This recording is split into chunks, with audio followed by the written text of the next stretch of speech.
ਵਾਹਿਗੁਰੂ ਜੀ ਕਾ ਖਾਲਸਾ ਵਾਹਿਗੁਰੂ ਜੀ ਕੀ ਫਤਿਹ। ਜਿਸ ਤਰ੍ਹਾਂ ਕਿ ਸਭ ਨੂੰ ਪਤਾ ਹੈ ਕਿ ਹੁਣ 1 ਮਈ 2021 ਨੂੰ ਧੰਨ ਧੰਨ ਸਾਹਿਬ ਸ੍ਰੀ ਗੁਰੂ ਤੇਗ ਬਹਾਦਰ ਜੀ ਦਾ 400 ਸਾਲਾ ਪ੍ਰਕਾਸ਼ ਉਤਸਵ ਆ ਰਿਹਾ ਹੈ। ਇਹ ਸ਼ਤਾਬਦੀ ਬੜੀ ਧੂਮਧਾਮ ਨਾਲ ਮਨਾਈ ਜਾ ਰਹੀ ਹੈ। ਧੰਨ ਧੰਨ ਸ੍ਰੀ ਗੁਰੂ ਤੇਗ ਬਹਾਦਰ ਜੀ ਦਾ ਜੀਵਨ ਬਹੁਤ ਹੀ ਘਟਨਾ ਭਰਪੂਰ ਹੈ।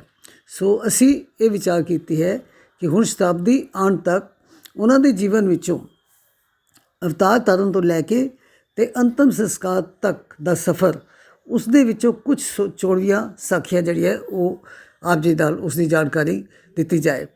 ਲੇਕਿਨ ਦੋ ਹੱਥ ਜੋੜ ਬੇਨਤੀ ਕਿ ਇਹ ਸਾਖੀਆਂ ਜ਼ਰੂਰ ਆਪਣੇ ਬੱਚਿਆਂ ਨਾਲ ਸ਼ੇਅਰ ਕਰੋ, ਤਾਂ ਕਿ ਜੋ ਸਾਡੇ ਪ੍ਰੋਗਰਾਮ ਦਾ ਮੁੱਖ ਉਦੇਸ਼ ਹੈ ਕਿ ਆਉਣ ਵਾਲੀ ਪੀੜ੍ਹੀ ਨੂੰ, ਆਉਣ ਵਾਲੀ ਪਨੀਰੀ ਨੂੰ ਗੁਰੂ ਇਤਿਹਾਸ ਨਾਲ ਜੋੜਿਆ ਜਾਏ। ਉਹ ਪਰਪਸ ਜਿਹੜਾ ਹੈ ਉਹ ਤਾਂ ਹੀ ਸਰਵ ਹੋਏਗਾ ਜੇ ਅਸੀਂ ਬੱਚਿਆਂ ਦੇ ਨਾਲ ਆਪਣੇ ਗੌਰਵਮਈ ਇਤਿਹਾਸ ਦੀ ਸਾਂਝ ਪਾਵਾਂਗੇ। ਸੋ ਕਿਰਪਾ ਕਰਕੇ ਇਸ ਬੇਨਤੀ ਨੂੰ ਪ੍ਰਵਾਨ ਕਰਨਾ ਜੀ।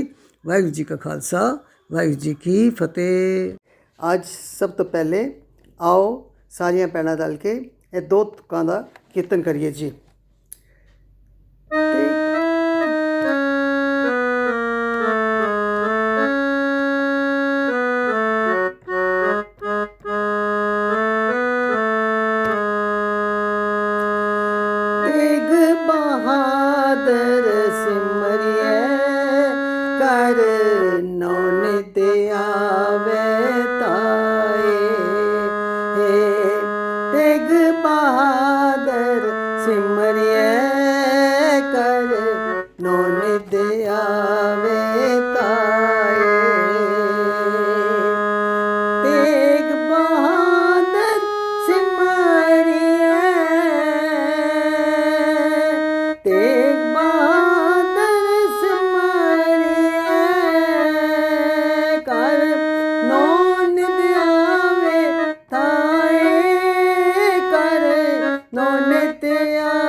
ਜਦੋਂ ਅਸੀਂ ਕਿਸੇ ਵੀ ਗੁਰੂ ਸਾਹਿਬਾਨ ਦਾ ਪ੍ਰਕਾਸ਼ ਉਤਸਵ ਮਨਾਉਂਦੇ ਹਾਂ ਤਾਂ ਸਭ ਤੋਂ ਪਹਿਲੀ ਗੱਲ ਅਸੀਂ ਕੀ ਕਰਦੇ ਹਾਂ ਕਿ ਉਹਨਾਂ ਦੇ ਮਾਤਾ ਪਿਤਾ ਕੌਣ ਸਨ, ਮਾਤਾ ਦਾ ਨਾਮ, ਪਿਤਾ ਦਾ ਨਾਮ, ਅਤੇ ਫਿਰ ਉਸ ਤੋਂ ਬਾਅਦ ਪਲੇਸ ਆਫ ਬਰਥ, ਕਿਹੜੀ ਜਗ੍ਹਾ 'ਤੇ ਜਨਮ ਹੋਇਆ, ਔਰ ਫਿਰ ਜਦੋਂ ਉਹਨਾਂ ਦਾ ਜਨਮ ਹੋਇਆ ਅਤੇ ਉਸ ਵਕਤ ਸਾਡੇ ਦੇਸ਼ ਦੇ ਹਾਲਾਤ ਜਿਹੜੇ ਸਨ ਉਹ ਕੀ ਸਨ। ਸੋ ਇੱਥੋਂ ਅਸੀਂ ਸ਼ੁਰੂ ਕਰੀਏ ਤਾਂ ਧੰਨ ਗੁਰੂ ਤੇਗ ਬਹਾਦਰ ਜੀ ਦਾ ਜਨਮ ਅੰਮ੍ਰਿਤਸਰ ਵਿੱਚ, ਅੰਮ੍ਰਿਤਸਰ ਦੀ ਧਰਤੀ 'ਤੇ ਹੋਇਆ, ਜਿੱਥੇ ਕਿ ਹੁਣ ਗੁਰਦੁਆਰਾ ਸੁਸ਼ੋਭਿਤ ਹੈ ਗੁਰੂ ਕੇ ਮਹਿਲ। ਗੁਰੂ ਕੇ ਮਹਿਲ ਉਸ ਗੁਰਦੁਆਰੇ ਨੂੰ ਕਿਉਂ ਕਿਹਾ ਜਾਂਦਾ? ਕਿਉਂਕਿ ਗੁਰੂ ਅਰਜਨ ਦੇਵ ਜੀ ਦੇ ਸਮੇਂ ਤੋਂ ਹੀ ਗੁਰੂ ਸਾਹਿਬਾਨ ਨੇ ਆਪਣਾ ਰੈਜ਼ੀਡੈਂਸ, ਆਪਣਾ ਨਿਵਾਸ ਇੱਕ ਜਗ੍ਹਾ 'ਤੇ ਰੱਖਿਆ, ਜਿਹੜਾ ਕਿ ਦਰਬਾਰ ਸਾਹਿਬ ਤੋਂ ਥੋੜ੍ਹੀ ਦੂਰ ਉਹ ਜਗ੍ਹਾ ਸੀ। ਉਸ ਜਗ੍ਹਾ ਦੇ ਉੱਤੇ ਬੜੇ ਸਾਰੇ ਹੋਰ ਵੀ ਘਟਨਾ, ਕਿਉਂਕਿ ਉਹ ਘਰ ਸੀ, ਉਹ ਇੱਕ ਤਰ੍ਹਾਂ ਨਾਲ ਘਰ ਸੀ। ਸੋ ਗੁਰੂ ਅਰਜਨ ਦੇਵ ਜੀ ਰਹੇ ਉੱਥੇ, ਔਰ ਗੁਰੂ ਹਰਗੋਬਿੰਦ ਸਾਹਿਬ ਤਾਂ ਬਹੁਤ ਸਮਾਂ ਉੱਥੇ ਰਹੇ, ਔਰ ਬੱਚਿਆਂ ਦਾ ਉੱਥੇ ਹੀ ਜਨਮ ਹੋਇਆ। ਸੋ ਉੱਥੇ ਹੀ, ਉਸ ਜਗ੍ਹਾ 'ਤੇ ਹੀ ਗੁਰੂ ਤੇਗ ਬਹਾਦਰ ਜੀ ਦਾ ਜਨਮ ਹੋਇਆ ਸੀ, ਜਿਸ ਨੂੰ ਬਾਅਦ ਵਿੱਚ ਗੁਰੂ ਕੇ ਮਹਿਲ ਕਿਹਾ ਗਿਆ, ਗੁਰੂ ਕੇ ਮਹਿਲ। ਔਰ ਅੱਜ ਉੱਥੇ ਬਹੁਤ ਵੱਡਾ ਗੁਰਦੁਆਰਾ ਹੈ। ਸੋ ਇਹ ਜਿਹੜਾ ਗੁਰਪੁਰਬ ਮਨਾਇਆ ਜਾਣਾ ਹੈ, ਜਿਹੜੀ ਸ਼ਤਾਬਦੀ ਮਨਾਈ ਜਾਣੀ ਹੈ, ਇਹਦਾ ਪ੍ਰੋਗਰਾਮ ਸ਼ੁਰੂ ਕਿੱਥੋਂ ਹੋਏਗਾ? ਗੁਰੂ ਕੇ ਮਹਿਲ ਤੋਂ ਹੋਏਗਾ, ਅਤੇ ਐਂਡ ਕਿੱਥੇ ਹੋਏਗਾ? ਸੀਸਗੰਜ ਦਿੱਲੀ 'ਤੇ ਹੋਏਗਾ। ਸੋ ਗੁਰੂ ਕੇ ਮਹਿਲ ਦੇ ਦਰਸ਼ਨ ਅਗਰ ਅਸੀਂ ਕਰੀਏ ਤਾਂ ਉੱਥੇ ਕੀ ਸੀ? ਗੁਰੂ ਹਰਗੋਬਿੰਦ ਸਾਹਿਬ ਦਾ ਘਰ ਸੀ। ਹਾਲਾਂਕਿ ਸੇਵਾ ਜਿਹੜੀ ਸੀ ਉਹ ਅਕਾਲ ਤਖਤ ਸਾਹਿਬ ਦੀ ਚੱਲ ਰਹੀ ਸੀ। ਗੁਰੂ ਅਰਜਨ ਦੇਵ ਜੀ ਦੇ ਸਮੇਂ ਹਰਿਮੰਦਰ ਸਾਹਿਬ ਦੀ ਸੇਵਾ ਚੱਲ ਰਹੀ ਸੀ। ਗੁਰੂ ਰਾਮਦਾਸ ਜੀ ਦੇ ਸਮੇਂ ਸਰੋਵਰ ਦੀ ਸੇਵਾ ਚੱਲ ਰਹੀ ਸੀ। ਸੇਵਾ ਉੱਥੇ ਹੁੰਦੀ ਸੀ, ਲੇਕਿਨ ਮਹਾਰਾਜ ਰਹਿੰਦੇ ਕਿੱਥੇ ਸਨ? ਇਸ ਜਗ੍ਹਾ 'ਤੇ ਰਹਿੰਦੇ ਸਨ, ਜਿਸ ਦਾ ਨਾਮ ਬਾਅਦ ਵਿੱਚ ਚੁੱਕੀ ਪੈ ਗਿਆ ਗੁਰੂ ਕੇ ਮਹਿਲ। ਹੁਣ ਜਿਸ ਦਿਨ ਗੁਰੂ ਤੇਗ ਬਹਾਦਰ ਜੀ ਦਾ ਇਸ ਸੰਸਾਰ 'ਤੇ ਅਵਤਾਰ ਹੁੰਦਾ ਹੈ, ਜਿਸ ਦਿਨ ਉਹਨਾਂ ਦਾ ਪ੍ਰਕਾਸ਼ ਹੁੰਦਾ ਹੈ, ਉਸ ਦਿਨ ਦੀ ਗੱਲ ਹੈ ਕਿ ਧੰਨ ਗੁਰੂ ਹਰਗੋਬਿੰਦ ਸਾਹਿਬ ਦਰਬਾਰ ਵਿੱਚ ਬੈਠੇ ਸਨ। ਦਰਬਾਰ ਦੇ ਵਿੱਚ ਬੈਠੇ ਸਨ ਅਤੇ ਉਹ ਉੱਥੇ ਬੈਠੇ ਬੈਠੇ ਹੀ ਇੱਕ ਸੇਵਕ ਨੇ ਆ ਕੇ ਖਬਰ ਦਿੱਤੀ ਕਿ ਤੁਹਾਡੇ ਘਰ ਸਾਹਿਬਜ਼ਾਦੇ ਦਾ ਜਨਮ ਹੋਇਆ। ਪਰ ਗੁਰੂ ਮਹਾਰਾਜ ਉਸ ਵਕਤ ਇੱਕਦਮ ਉੱਠ ਕੇ ਤੇ ਚੱਲ ਨਹੀਂ ਪਏ, ਇੱਕਦਮ ਉੱਠ ਕੇ ਤੇ ਘਰ ਨਹੀਂ ਆ ਗਏ, ਲੇਕਿਨ ਖਬਰ ਸੁਣ ਲਈ ਜ਼ਰੂਰ। ਲੇਕਿਨ ਜਦੋਂ ਸਾਰਾ ਪ੍ਰੋਗਰਾਮ ਜਿਹੜਾ ਉਹ ਸਵੇਰ ਦਾ ਟਾਈਮ ਸੀ, ਜਿਹੜਾ ਪ੍ਰੋਗਰਾਮ ਸਵੇਰ ਦਾ ਸੀ, ਨਿਤਨੇਮ ਦਾ, ਆਸਾ ਦੀ ਵਾਰ ਦਾ, ਗੁਰਮਤਿ ਵਿਚਾਰਾਂ ਦਾ, ਉਹ ਸਾਰਾ ਜਦੋਂ ਖਤਮ ਹੋ ਗਿਆ ਤੇ ਫਿਰ ਉਹਨਾਂ ਨੇ ਕਿਹਾ ਕਿ ਅੱਛਾ ਹੁਣ ਅਸੀਂ ਘਰ ਚੱਲਦੇ ਹਾਂ। ਸੋ ਗੁਰੂ ਮਹਾਰਾਜ ਧੰਨ ਗੁਰੂ ਹਰਗੋਬਿੰਦ ਸਾਹਿਬ ਉਸ ਵਕਤ ਉੱਥੋਂ ਅਕਾਲ ਤਖਤ ਦੀ ਉਸਾਰੀ ਵੀ ਚੱਲ ਰਹੀ ਸੀ, ਦਰਬਾਰ ਸਾਹਿਬ ਵੀ ਬੜੀਆਂ ਰੌਣਕਾਂ ਸਨ, ਬੜੀ ਸੰਗਤ ਆਉਂਦੀ ਸੀ। ਸੋ ਉੱਥੋਂ ਉੱਠ ਕੇ ਤੇ ਉਹਨਾਂ ਨੇ ਕਿਹਾ ਚਲੋ ਹੁਣ ਅਸੀਂ ਘਰ ਚੱਲਦੇ ਹਾਂ ਤੇ ਜਾ ਕੇ ਦੇਖਦੇ ਹਾਂ। ਅਤੇ ਇੱਕ ਕੁਛ 2-4 ਸਿੰਘ ਜਿਹੜੇ ਸੀ ਨਾਲ ਸਿੱਖ, ਉਹ ਵੀ ਨਾਲ ਚੱਲ ਪਏ। ਬਾਬਾ ਬਿਧੀ ਚੰਦ ਜੀ ਅਤੇ ਹੋਰ ਵੀ 2-4 ਸਿੱਖ ਜਿਹੜੇ ਸਨ ਉਹ ਵੀ ਨਾਲ ਚੱਲ ਪਏ ਅਤੇ ਉਹ ਪਹੁੰਚੇ ਕਿੱਥੇ? ਗੁਰਦੁਆਰਾ ਜਿੱਥੇ ਹੁਣ ਗੁਰਦੁਆਰਾ ਗੁਰੂ ਕੇ ਮਹਿਲ ਹੈ। ਅਤੇ ਅਸਲ ਵਿੱਚ ਉਹ ਕੀ ਸੀ? ਅਸਲ ਵਿੱਚ ਉਹ ਗੁਰੂ ਸਾਹਿਬ ਦਾ ਘਰ ਸੀ। ਸੋ ਜਦੋਂ ਘਰ ਪਹੁੰਚੇ ਮਹਾਰਾਜ ਅਤੇ ਘਰ ਜਾ ਕੇ ਦੇਖਿਆ, ਬੜਾ ਖੁਸ਼ੀਆਂ ਦਾ ਮਾਹੌਲ ਸੀ। ਸਭ ਤੋਂ ਪਹਿਲੇ ਮਿਲੇ ਮਾਤਾ ਗੰਗਾ ਜੀ, ਜਿਨ੍ਹਾਂ ਦੇ ਚਿਹਰੇ ਤੋਂ ਖੁਸ਼ੀ ਡੁੱਲ ਪੈ ਰਹੀ ਸੀ। ਦਾਦੀ ਜੋ ਸਨ, ਅਸੀਂ ਲੋਕ ਸਮਝ ਸਕਦੇ ਹਾਂ, ਸਾਡੇ ਵਿੱਚ ਵੀ ਅਸੀਂ ਲੋਕ ਬੈਠੇ ਹਾਂ ਦਾਦੀਆਂ ਨਾਨੀਆਂ, ਕਿ ਘਰ ਦੇ ਵਿੱਚ ਅਗਰ ਬੱਚੇ ਦਾ ਜਨਮ ਹੁੰਦਾ ਹੈ ਅਤੇ ਦਾਦੀ ਜਾਂ ਨਾਨੀ ਕਿੰਨੀ ਕੁ ਖੁਸ਼ ਹੁੰਦੀ ਹੈ, ਉਹ ਖੁਸ਼ੀ ਜਿਹੜੀ ਉਹ ਚਿਹਰੇ ਤੋਂ ਝਲਕਦੀ ਹੈ। ਸੋ ਗੁਰੂ ਮਹਾਰਾਜ ਉੱਥੋਂ ਅੱਗੇ ਚੱਲ ਕੇ ਅਤੇ ਉਸ ਕਮਰੇ 'ਚ ਪਹੁੰਚੇ ਜਿੱਥੇ ਕਿ ਮਾਤਾ ਨਾਨਕੀ ਜੀ ਅਤੇ ਉਹ ਨਵਾਂ ਜੰਮਿਆ ਬੱਚਾ ਉਹ ਜਿਸ ਕਮਰੇ ਵਿੱਚ ਸਨ। ਉਹ ਕਮਰਾ ਅੱਜ ਵੀ ਗੁਰੂ ਕੇ ਮਹਿਲ ਦੇ ਗੁਰਦੁਆਰੇ ਸੁਰੱਖਿਅਤ ਰੱਖਿਆ ਗਿਆ ਹੈ ਔਰ ਉਹ ਬੇਸਮੈਂਟ ਵਿੱਚ ਉਹ ਕਮਰਾ ਹੈ। ਉੱਥੇ ਅੱਜ ਵੀ ਬੜੀਆਂ ਅੱਛੀਆਂ ਤਸਵੀਰਾਂ ਲੱਗੀਆਂ ਹੋਈਆਂ ਨੇ। ਉਹਦੇ ਬਾਅਦ ਲਿਖਿਆ ਹੋਇਆ ਹੈ ਕਿ ਇਹ ਉਹ ਸਥਾਨ ਹੈ ਜਿੱਥੇ ਗੁਰੂ ਤੇਗ ਬਹਾਦਰ ਜੀ ਦਾ ਜਨਮ ਹੋਇਆ। ਸੋ ਖੈਰ ਉੱਥੇ ਜਦੋਂ ਮਾਰੇ ਪਹੁੰਚੇ ਅਤੇ ਜਾ ਕੇ ਸਭ ਤੋਂ ਪਹਿਲੇ ਉਹਨਾਂ ਨੇ ਕੀ ਕੀਤਾ, ਉਸ ਬੱਚੇ ਦੇ ਚਰਨਾਂ ਉੱਤੇ, ਉਸ ਬੱਚੇ ਦੇ ਦੋਨੋਂ ਪੈਰ ਅੱਗੇ ਕਰਕੇ ਅਤੇ ਉਸ ਦੇ ਉੱਤੇ ਮੱਥਾ ਟੇਕਿਆ, ਨਮਸਕਾਰ ਕੀਤੀ। ਸਾਰੇ ਦੇਖਣ ਵਾਲੇ ਹੈਰਾਨ ਸਨ, ਮਾਤਾ ਜੀ ਵੀ ਹੈਰਾਨ ਸਨ, ਮਾਤਾ ਨਾਨਕੀ ਜੀ ਵੀ ਹੈਰਾਨ ਹੋ ਗਏ ਕਿ ਇਹ ਮਹਾਰਾਜ ਕੀ ਕਰ ਰਹੇ ਨੇ। ਉਸ ਬੱਚੇ ਦੇ ਚਰਨਾਂ 'ਤੇ ਉਹਨਾਂ ਨੇ ਮੱਥਾ ਟੇਕਿਆ ਔਰ ਸਾਰੇ ਪੁੱਛ ਨਹੀਂ ਸਕਦੇ ਸਨ, ਪਰ ਹੈਰਾਨ ਬੜੇ ਸਨ ਕਿ ਗੁਰੂ ਮਹਾਰਾਜ ਨੇ ਇਹ ਕੀ ਕੀਤਾ। ਆਖਰ ਕਿਸੇ ਨੇ ਹਿੰਮਤ ਕਰਕੇ ਸੰਗਤ ਵਿੱਚੋਂ ਪੁੱਛ ਹੀ ਲਿਆ ਕਿ ਮਹਾਰਾਜ ਇਹ ਕੀ ਗੱਲ ਹੈ, ਤੁਸੀਂ ਬੱਚੇ ਨੂੰ ਨਮਸਕਾਰ ਕਿਉਂ ਕਰ ਰਹੇ ਹੋ। ਉਸ ਵਕਤ ਗੁਰੂ ਮਹਾਰਾਜ ਦੇ ਮੂੰਹ ਤੋਂ ਅਚਾਨਕ 2 ਵਰਡ ਨਿਕਲੇ, 2 ਸ਼ਬਦ ਨਿਕਲੇ। ਉਹਨਾਂ ਨੇ ਕੀ ਕਿਹਾ, ਦੀਨ ਰਚ ਸੰਕਟ ਹਰੇ, ਕਿ ਇਹ ਬੱਚਾ ਜਿਹੜਾ ਹੈ ਉਸ ਦਾ ਮਤਲਬ ਕੀ ਸੀ ਕਿ ਇਹ ਬੱਚਾ ਕੀ ਹੋਏਗਾ, ਦੀਨਾਂ ਦੀ ਰੱਖਿਆ ਕਰਨ ਵਾਲਾ ਹੋਏਗਾ। ਦੀਨ ਕੌਣ ਹੁੰਦੇ ਨੇ? ਵਿਚਾਰੇ ਮਜਬੂਰ, ਜਿਨ੍ਹਾਂ ਦਾ ਕੋਈ ਸਾਥ ਨਾ ਦੇਵੇ, ਜਿਨ੍ਹਾਂ ਨੂੰ ਕੋਈ ਕਿਧਰੋਂ ਹੈਲਪ ਨਾ ਮਿਲੇ, ਇਹ ਉਹਨਾਂ ਦੀ ਰੱਖਿਆ ਕਰੇਗਾ। ਦੀਨ ਰਚ, ਰਚ ਦਾ ਮਤਲਬ ਰੱਖਿਆ, ਦੀਨ ਰਚ ਸੰਕਟ ਹਰੇ, ਅਤੇ ਉਹਨਾਂ ਦੇ ਦੁੱਖ ਨੂੰ ਦੂਰ ਕਰੇਗਾ। ਇਹ ਗਰੀਬਾਂ ਦੇ, ਮਜਬੂਰਾਂ ਦੇ ਰੱਖਿਆ ਕਰੇਗਾ ਅਤੇ ਉਹਨਾਂ ਦੇ ਦੁੱਖ ਨੂੰ ਦੂਰ ਕਰੇਗਾ। ਖੈਰ ਇੱਥੇ ਗੱਲ ਖਤਮ ਹੋ ਗਈ। ਉਸ ਤੋਂ ਬਾਅਦ ਗੁਰੂ ਮਹਾਰਾਜ ਨੇ, ਧੰਨ ਗੁਰੂ ਹਰਗੋਬਿੰਦ ਸਾਹਿਬ ਦੀ ਗੱਲ ਚੱਲ ਰਹੀ ਹੈ, ਮਹਾਰਾਜ ਨੇ ਜੇਬ ਵਿੱਚੋਂ ਇੱਕ ਰੁਮਾਲ ਕੱਢਿਆ, ਇੱਕ ਛੋਟਾ ਜਿਹਾ ਗੁਟਕਾ ਕੱਢਿਆ ਅਤੇ ਇਹ 2 ਚੀਜ਼ਾਂ ਉਹਨਾਂ ਨੇ ਮਾਤਾ ਨਾਨਕੀ ਜੀ ਨੂੰ ਦੇ ਦਿੱਤੀਆਂ। ਅੱਜ ਦੇ ਜ਼ਮਾਨੇ 'ਚ ਅਸੀਂ ਕੀ ਕਹਾਂਗੇ, ਗਿਫਟ ਕਹਿ ਲਓ, ਕੁਛ ਵੀ ਕਹਿ ਲਓ, ਲੇਕਿਨ ਇਹ 2 ਚੀਜ਼ਾਂ ਉਹਨਾਂ ਨੇ ਪਕੜਾਈਆਂ ਅਤੇ ਨਾਲ ਕਿਹਾ ਕਿ ਇਹਨਾਂ ਨੂੰ ਸੰਭਾਲ ਲਓ, ਇਹ ਬਹੁਤ ਕੀਮਤੀ ਚੀਜ਼ਾਂ ਨੇ। ਖੈਰ ਗੁਟਕਾ ਗੁਰਬਾਣੀ ਦਾ ਗੁਟਕਾ ਤਾਂ ਹਮੇਸ਼ਾ ਹੀ ਕੀਮਤੀ ਹੈ, ਅਤੇ ਇੱਕ ਰੁਮਾਲ ਵੀ ਨਾਲ ਦਿੱਤਾ। ਸੋ ਜਿਤਨੇ ਸੰਗਤ ਦੇ ਲੋਕ ਆਸ-ਪਾਸ ਖੜ੍ਹੇ ਸਨ ਜਾਂ ਘਰ ਦੇ ਲੋਕ ਜੋ ਖੜ੍ਹੇ ਸਨ, ਉਹਨਾਂ ਦੇ ਮਨਾਂ 'ਚ ਸਵਾਲ ਆ ਰਹੇ ਸਨ ਕਿ ਗੁਰੂ ਮਹਾਰਾਜ ਨੇ ਦੋ ਚੀਜ਼ਾਂ ਕਿਉਂ ਦਿੱਤੀਆਂ, ਛੋਟੀ-ਛੋਟੀਆਂ 2 ਚੀਜ਼ਾਂ ਕਿਉਂ ਦਿੱਤੀਆਂ ਨੇ। ਤਾਂ ਮਹਾਰਾਜ ਨੇ ਉਹਨਾਂ ਦੇ ਚਿਹਰਿਆਂ ਦੇ ਉੱਤੋਂ ਭਾਂਪ ਲਿਆ ਕਿ ਇਸ ਕੁਝ ਪੁੱਛਣਾ ਚਾਹੁੰਦੇ ਨੇ, ਸੋ ਹਿੰਮਤ ਨਹੀਂ ਕਰ ਰਹੇ। ਸੋ ਉਹਨਾਂ ਦੇ ਪੁੱਛਣ ਤੋਂ ਪਹਿਲੇ ਹੀ ਗੁਰੂ ਮਹਾਰਾਜ ਨੇ ਇਸ ਗੱਲ ਦਾ ਜਵਾਬ ਉਹਨਾਂ ਨੂੰ ਦੇ ਦਿੱਤਾ ਕਿ 2 ਛੋਟੀਆਂ ਚੀਜ਼ਾਂ ਨੂੰ ਛੋਟਾ ਨਾ ਸਮਝੋ। ਇਹ ਰੁਮਾਲ ਛੋਟਾ ਨਹੀਂ ਹੈ, ਇਹ ਬਹੁਤ ਵੱਡੀ ਚਾਦਰ ਹੈ, ਔਰ ਇਹ ਗੁਟਕਾ ਛੋਟਾ ਜਿਹਾ ਗੁਟਕਾ ਨਹੀਂ, ਇਹ ਪੂਰੀ ਗੁਰਬਾਣੀ ਦੀ ਪੋਥੀ ਹੈ। ਔਰ ਸੱਚਮੁੱਚ ਹੀ ਦੇਖੋ ਸਮਾਂ ਪਾ ਕੇ ਉਹ ਰੁਮਾਲ ਕੀ ਬਣਿਆ, ਉਹ ਇੰਨੀ ਵੱਡੀ ਚਾਦਰ ਬਣਿਆ ਜਿਹੜੀ ਕਿ ਗੁਰੂ ਤੇਗ ਬਹਾਦਰ ਜੀ ਦੇ ਨਾਮ ਨਾਲ ਅੱਜ ਵੀ ਅਸੀਂ ਬੋਲਦੇ ਹਾਂ, ਧੰਨ ਗੁਰੂ ਤੇਗ ਬਹਾਦਰ ਹਿੰਦ ਦੀ ਚਾਦਰ, ਧੰਨ ਗੁਰੂ ਤੇਗ ਬਹਾਦਰ ਧਰਮ ਦੀ ਚਾਦਰ। ਉਹ ਰੁਮਾਲ ਵੱਡਾ ਹੋ ਕੇ ਕੀ ਬਣ ਗਿਆ ਕਿ ਧਰਮ ਦੀ ਚਾਦਰ ਬਣਿਆ। ਉਹ ਮਹਾਰਾਜ ਦੇ ਕਹੇ ਹੋਏ ਬਚਨ ਜਿਹੜੇ ਸਨ ਉਹ ਕੁਝ ਸਾਲਾਂ ਦੇ ਬਾਅਦ ਜਾ ਕੇ ਫਲੀਭੂਤ ਹੋਏ। ਅਤੇ ਦੂਸਰੀ ਗੱਲ, ਜਿਹੜਾ ਗੁਟਕਾ ਦਿੱਤਾ ਸੀ ਕਿ ਗੁਟਕਾ ਬਹੁਤ ਛੋਟਾ ਹੈ ਲੇਕਿਨ ਇਹ ਬੜੀ ਵੱਡੀ ਗੁਰਬਾਣੀ ਦੀ ਪੋਥੀ ਹੈ। ਸੋ ਉਹ ਗੁਰਬਾਣੀ ਦੀ ਪੋਥੀ ਜਿਹੜੀ ਹੈ ਉਸ ਦਾ ਅਗਰ ਅਸੀਂ ਧਿਆਨ ਨਾਲ ਇਤਿਹਾਸ ਪੜ੍ਹੀਏ ਤੇ ਗੁਰੂ ਮਹਾਰਾਜ ਨੇ ਬੜੀ ਜਗ੍ਹਾ 'ਤੇ ਬੜੇ ਅਲੱਗ-ਅਲੱਗ ਰਾਗਾਂ ਦੇ ਵਿੱਚ ਸ਼ਬਦ ਉਚਾਰੇ ਨੇ। ਗੁਰੂ ਤੇਗ ਬਹਾਦਰ ਜੀ ਦੀ ਗੱਲ ਕਰ ਰਹੀ ਹਾਂ ਮੈਂ ਹੁਣ, ਕਿ ਉਹਨਾਂ ਨੇ ਆਪਣੇ ਟਾਈਮ 'ਤੇ ਬਹੁਤ ਸਾਰੀ ਗੁਰਬਾਣੀ ਜਿਹੜੀ ਹੈ ਉਚਾਰੀ ਹੈ, ਬਹੁਤ ਸਾਰੇ ਸ਼ਬਦ ਉਚਾਰੇ ਨੇ ਜਿਹੜੇ ਕਿ ਅਲੱਗ-ਅਲੱਗ ਰਾਗਾਂ ਵਿੱਚ ਨੇ। ਤੇ ਉਹਨਾਂ ਸਾਰੇ ਸ਼ਬਦਾਂ ਨੂੰ, ਔਰ ਸਭ ਤੋਂ ਸ਼ਾਹਕਾਰ ਬਾਣੀ ਜਿਹੜੀ ਉਹਨਾਂ ਦੀ ਹੈ ਉਹ ਕਿਹੜੀ ਹੈ? ਸ਼ਲੋਕ ਮਹਲਾ 9ਵਾਂ, ਜਿਹੜੀ ਕਿ ਹਰ ਸਹਿਜ ਪਾਠ ਦੀ ਸਮਾਪਤੀ 'ਤੇ ਸ਼ਲੋਕ ਪੜ੍ਹਨੇ ਆ।